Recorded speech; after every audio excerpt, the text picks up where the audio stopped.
Okay, dahil tayo ay nasa Presidential Action Center kahapon o PACE, meron tayong ni-research sa Google, no? So, ni-research natin yung ano ba yung mga office under the Executive Secretary, okay?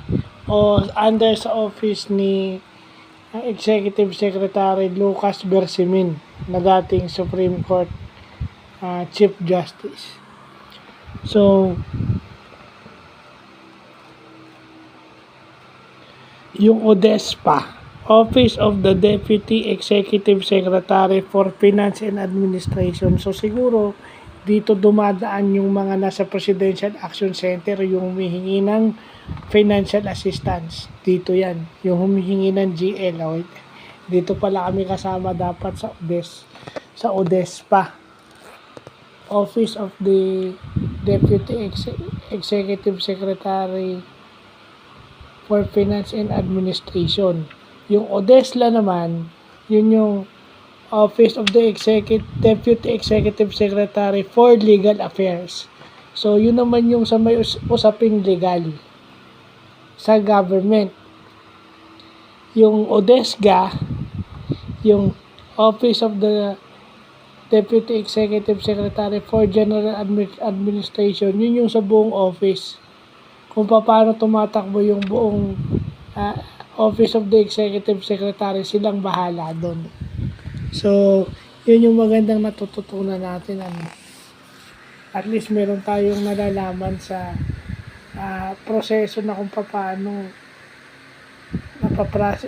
kung sino yung mga opisina within the Office of the Executive Secretary, no? O wag niyo sabihin hindi na naman pwede i-vlog yan. Karapatan ng bawat Pilipino ang malaman ng structure ng kanilang pamahalaan o ng kanilang gobyerno. Para kung sakasakaling mga kailangan sila, alam nila kung saan sila pupunta. At yung mga kailangang tulong nila, alam nila kung saan dumadaan, alam nila kung bakit matagal o bakit saglit lang. No? Lalo na dun sa Presidential Action Center, bakit mo hindi iba-vlog yun? Kung lahat ng tao nangangailangan ng tulong.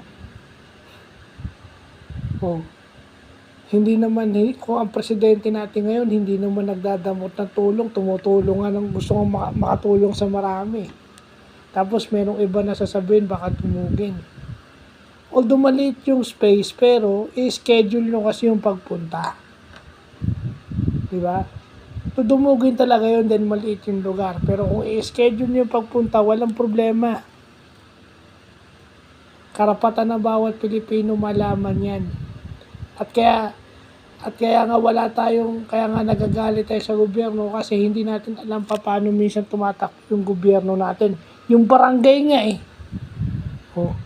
Alam nyo ba kung paano nagtatrabaho yung barangay? Diba? Yung iba alam, yung iba hindi. At wala namang makakapagsabi na absolutely alam nila yan. So, yun lang po.